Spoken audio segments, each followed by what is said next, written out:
Hi everyone, this is Kijibo Vlogs, a Filipino rapper based here in Kiev, Saudi Arabia, and welcome back to my channel. Agad-agad gawa natin yung reaction video, ang compilation na naman and latest updates kina Eman Bacosa Pacquiao and of course kay Jillian Ward, because why not? So without further ado, let's start this reaction video. Atake tayo dito mga mami. Ay, bago lang ba to? Sino nag-post nito?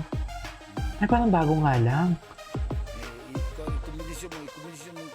Ay, tama ba yung meme? Atake.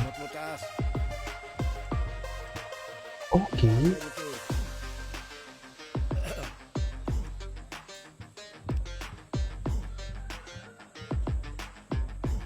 Ay, hello. Grabe yung training niya, no? Parang ako yung sumasakit yung katawan ko sa kanya, sa totoo lang.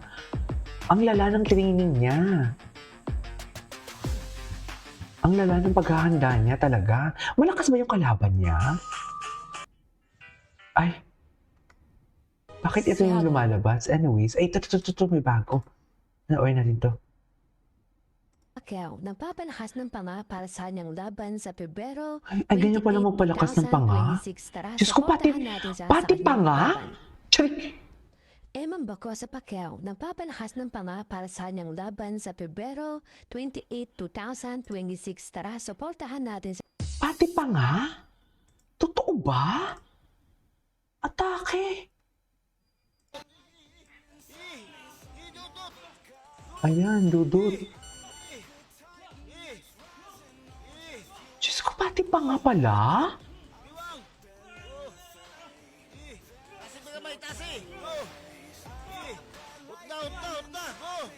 Oh my God, kapoy. Nakakapagod. Grabe, pumipikit na siya. Nakita niyo yun?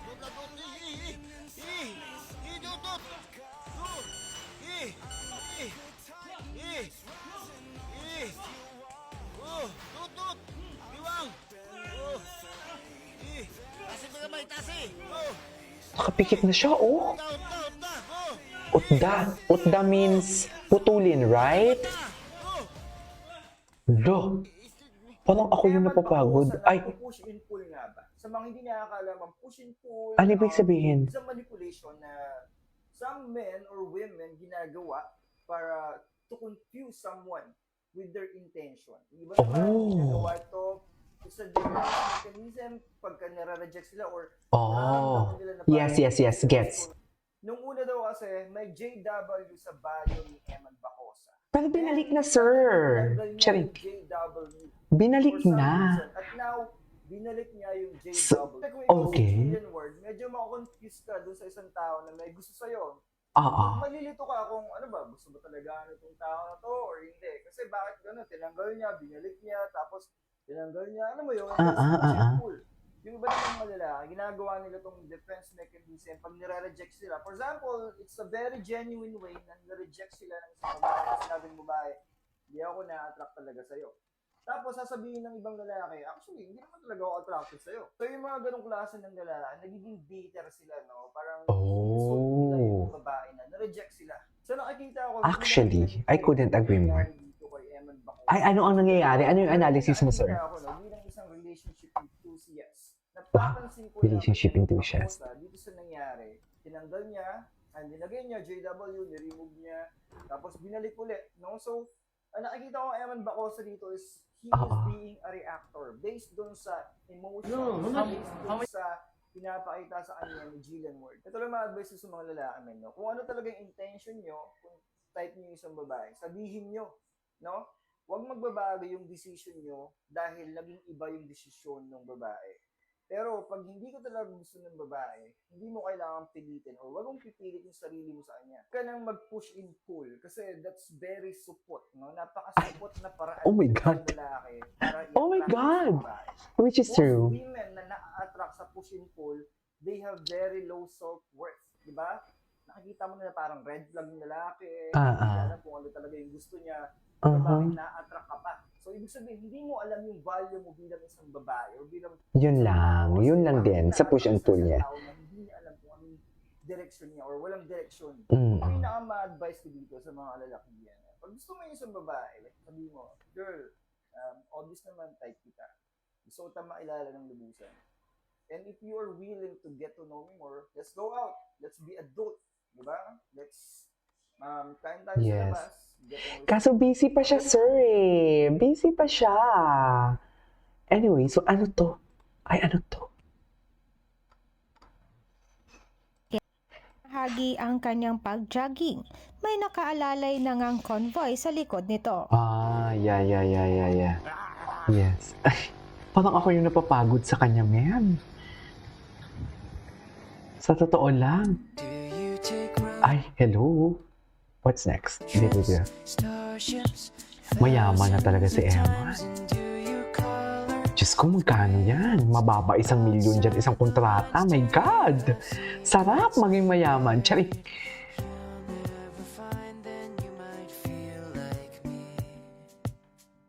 Okay. What's next? Asan si Eman? Wala pa si Eman. Eto. Ang cute talaga pag mag-smile. Makikitang tila hindi pansin ni Eman Baco sa Pacquiao ang Ah. pagtaktak ng pawis at kapaguran sa kanyang training. Okay. Ito ay bilang preparasyon niya para sa paparating niyang sagupaan kontra sa isang Indonesian boxer. Klarong punteriya niya talaga. Okay. banat ni Eman Bacosa nung unang beses silang Ay. Okay, what's next? Ito. Ni Idol Eman natin sa kanyang laban sa boxing. February 28, 2026 ang laban niya. Mark your calendar, mga kalodi. Very good. Anyways, puntahan muna natin si Eman Bacosa Pacquiao. Titingnan natin kung ano yung mga latest. Ito.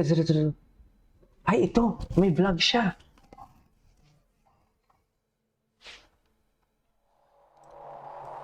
Straight perfume. Ay, Lumaking lumalaban. Walang inaatrasan. I am Eman Bacosa Pacquiao. Isang boksingerong nagpapakatotoo. Embrace the scent that moves with you.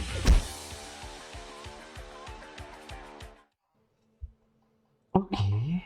What's next? Ay, Ensayo lang. O sige bro. ang Support gwapo niyo niya. ako bro. Iba kasi yung itsura niya pag nakatagilid. Iba din yung itsura niya pag nakaharap. Right? Focus talaga siya sa tingin. Tapos,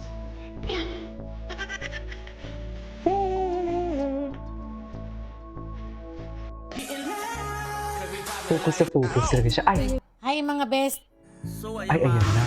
Kinubara na tayo ni Eman. Ay, hindi kinilig kay Eman. Kinilig ka. Anyways, that is our for today's video from Jillman Compilation. Pero gusto ko pang dagdagan eh. Kulang pa. Confirmed na ang Ay, ito. record na 7 wins, 0 losses. Ay, Indonesian na yung kalaban niya. Ang kalaban ng Indonesia, Akala ko Malaysian. 7 losses, 3 draws, including 2 TKO knockout win. Okay. Ay, parang umiba yung mukha ni Emma dyan. Over naman sa AI.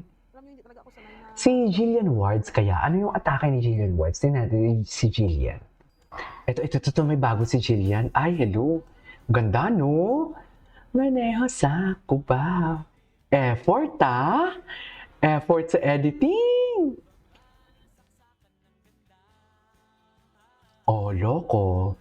Effort sa editing, ah. Okay. Ulitin pa nga natin. Mamaneho sa kubaw.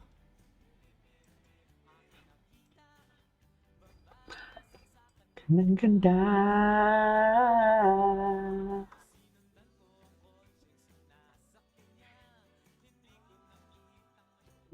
Okay.